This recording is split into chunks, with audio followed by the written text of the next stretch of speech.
today, Enriching Relationship. We're going to talk about The key challenges in determining a fair amount of child support or alimony. One of the things I noticed early on was so often one spouse was being bullied, was being put down.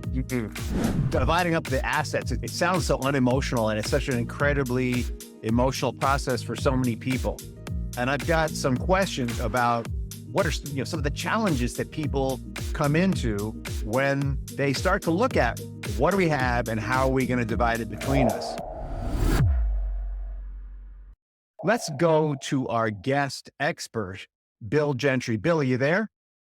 I'm here, Rich, and so good to be with you again. Hey, it's great to see you again. Bill and I have known each other for a long time, and we've broken bread, and Bill knows so much. He's been doing this a while, but I'm going to let him tell you about that. Bill, how did your heart lead you to do this work? Rich, a long time ago when I went to law school, and I've been practicing law for 37 years, and I've represented thousands of men and women in divorce cases and other family law cases. One of the things I noticed early on was so often one spouse was being bullied, was being put down, really undercut emotionally, and helping these people get out from underneath the thumb of the other spouse has really been heartwarming because I was bullied some as a child and I didn't like it. And I don't like to see it happen to other people. You know, bullying is one of my favorite topics. We're going to have to do a whole podcast about that. But today we're in the middle of this workshop. So today we're talking about dividing up the assets. It sounds so unemotional, and it's such an incredibly emotional process for so many people.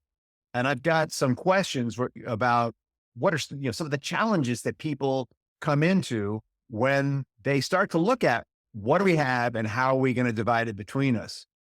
And the first question is, considering people's income, the need of the child, the financial situation of the family, what are the key challenges in determining a fair amount of child support or alimony? Or are those even concepts that are relevant? They are very relevant, Rich. And one of the biggest issues we represent a lot of doctors and lawyers and other people who are technically self-employed or small business people or the spouses of people in a situation like this. And it always becomes a little problematic because I've heard so many people over the years, oh, he's hiding money. And figuring out what true income is for purposes of calculating child support and so forth is one of the biggest issues. Then when you roll in there an issue like when we've had an economic downturn and folks are very upset because, wait a minute, I still need the same amount of money to raise the kids. And now he wants to pay me less because his business is not doing as well. You have children's changing needs as they get older. The children a 17-year-old child may need more than an 11-year-old child. Daycare could be a huge expense when a child is 2 years old, but not when they get to be 6 or 7, and you're paying for after-school care. And then if you roll into it, a situation where the children have special needs, that can be frightfully expensive. While there's certain federal programs that mandate local school districts do certain things, sometimes they don't. Sometimes a private school is a better option, but you're not getting all the services that way. These are all the things that come into play when you're trying to figure out where do we set child support to begin with. It sounds complicated, and let's make it a little more complicated. I'm curious, how do some of these things that you just mentioned, income variations or the changes in the child's needs or getting remarried, create legal and financial challenges in adjusting child support or alimony along the way? It's interesting because you mentioned remarriage, and one of the thorniest issues that I've seen over the years is a couple gets married, they have a couple of kids, they get divorced, and then one or both of them remarry, and then they have more kids by their new spouses. Okay. And then the person who's paying alimony for the kids of the first marriage wants to go back to court and say, hey, I want to pay less because I've got a couple more kids. And the first spouse who's receiving the child support is, wait a minute, that's going to be really problematic. You knew you had these kids and now you're taking on more responsibilities, and I didn't have a say in that. So that often is a source of contention. But like we talked about a minute ago, as somebody's income goes up or down, whether it's the person paying child support or receiving child support, that can really be problematic because everybody wants a measure of predictability. But if this one spouse's income really takes off, the children of that marriage should be able to benefit some from that, because if they were still together and still married, the children would be getting the benefit from all of that additional income. All right. And here is the clincher, question number 3. And I'm sure we've both seen this in many ways, shapes, and forms. What about when, for whatever reason, payments get inconsistent or just stop happening? Again, I say for whatever reason, because sometimes people just feel like they don't have the money. Sometimes they get pissed off and withhold the money. There's all kinds of reasons. What can be the impact on the mom or dad who are receiving the payments, and especially the kids? And how do you find your way through that mess? It can be very problematic. And especially if you've got children in private school or you've got other ongoing regular payments that you have to come up with. If the payor spouse, often the husband, but not always, is late or paying less or paying nothing, that creates huge problems for the recipient of the child support, planning, and everything else. If health insurance is permitted to lapse, that can really be tough on the kids, especially if they happen to be special needs. So there are lots of ways we can go about doing it. But one of the things that I tell people is whether you're paying or receiving, the payments need to happen. Okay. And I know we're going to talk more tomorrow about the specific issues of what to do if these things are happening. But it's a really bad situation, both for the payor and the payee. It's obvious for the payee, the recipient of the child support, but it's bad for the payor if they start getting behind or, heaven forbid, stop altogether. Yeah, I think in the long run, it's probably bad for everyone. It is. It is. Go Yeah. ahead. And let's just jump right back in. So what strategies can be employed to navigate the financial and even the emotional complexities? We're going to tap some of that later on today, but in your experience, what are the emotions that need to be addressed in determining the amounts, particularly the amounts around child support and alimony when those things are required? Absolutely. So it is very important to have a trained legal professional that you're working with. One of the great virtues of having a lawyer is that it creates emotional distance between you and your emotions and the case. If you don't have that, it's really hard to be able to, because your spouse over the years, each other, you know how to push each other's buttons. And unless you have someone who can distance you from that and do the clear thinking for you, it's going to be much more problematic. But in addition to the emotional, there's a lot of financial information that has to be exchanged between the two of you. We have something called a domestic relations financial affidavit, which I think just about every state has. And it's the disclosure of what your financial situation is. And it is what's used primarily to figure out what child support amount and alimony should be payable. Okay.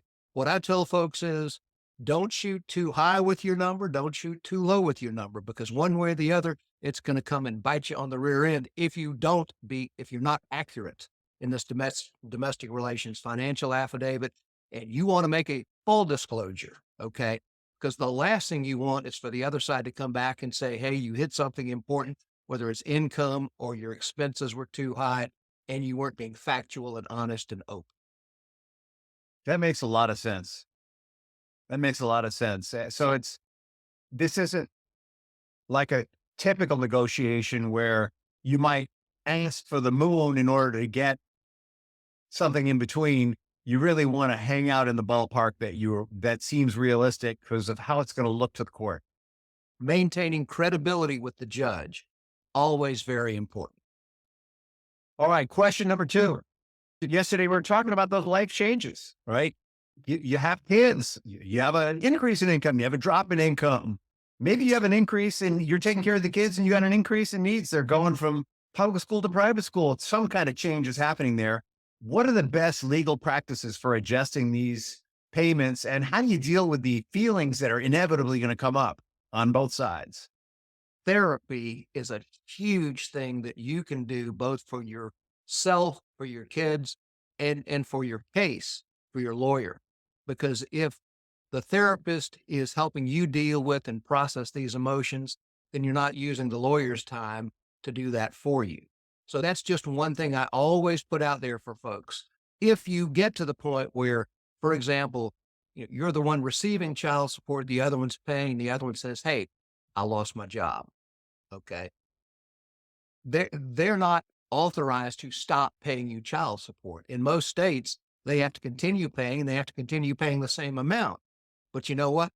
Cut them a little slack. Okay. If they say, "Hey, can I pay 50, 60, 70% for a month or two or three?" I'm inclined to tell you to say yes, provided the other side is an open book with what's going on in their lives. If they refuse to do that, then that's the wrong answer from them, and you should hold them accountable. I like that. And that kind of leads into the next question, which is you've got somebody well, you're either the parent who's paying out and you can't for some reason, or you're the person you were just talking about. You're the person receiving and the person paying out can't. How can you work with them? What everybody wants to do is lock them up because that'll get the money out of them, right?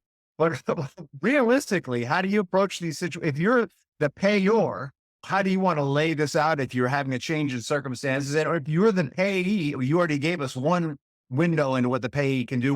Let's say the payee does that and the payer isn't such an open book. What are your options? It is very important. And I always tell my clients this, whether you're the payor who's getting behind or the payee who's upset that they're getting less or none, keep in mind how the judge is going to look at the situation, because the judge is a person just like the rest of us. The judge has to balance the payor versus the payee, what the payor can pay, what the payee really needs. Okay. So when I'm in court trying a case, as I tell the client, I'm always keeping one eye on the judge to see his or her reaction to the things that are going on. And what I tell people is whether you're the payor or the payee, think about how the judge would process your reason for not paying or your reason for not agreeing to a somewhat reduced amount. Because if the judge doesn't respect you and your position because you've been unreasonably difficult, the judge is probably going to hit you pretty hard when it comes to either cutting you some slack on the payments or making the other side pay more. You don't want to have what the lawyers call unclean hands. Yeah. Yep. And makes a lot of sense because the judge's focus, folks, is always going to be on the well-being of the children first. And if you're showing up in a way that signals to the judge that you're coming first, the response is going to be less than positive is what Bill is saying. And we're going to explore that more in depth as we go through this workshop. Bill, how can people find you where do you practice? How can people find you? What's the best way to connect with you? So I'm in the Atlanta, Georgia area. Our website is gentrylawfirmgeorgia.com. We've also written a book where I talk about the trials and tribulations that a lot of women married to narcissists have had. And if you Google "I Want Out," and I think we're going to have a pull down screen, you can get more about how to get our website, how to get a copy of the book, and how to talk with us further about your situation. Now, we are licensed in Georgia, so we'd be happy to talk with anyone in the state of Georgia who may have issues, questions, or concerns. But I will tell you that the book was written with an idea kind of non-specific to Georgia. So if you happen to be someone who has been married to a narcissist, I think the book would be a great resource for you. I was going to say those Georgian narcissists probably aren't so different than the rest of the world, huh? You never know. Georgia's pretty special. Yeah. And so hit that link that should be on the screen. And by the way, there's a rumor that this book is a bestseller. It is indeed. It came out last September and it's done surprisingly well. But we put a lot of love and attention into it because I've heard the same story from so many people, and it hurts when I hear the story, but honestly, it feels great when we're able to lift these folks out of the situation they're in and put them on the path to the better future that awaits them. All right. We're going to give you all another opportunity to buy this book if you didn't catch the link, so pay attention. Bill, thank you so much for coming. Thank you, Rich. A pleasure being with you.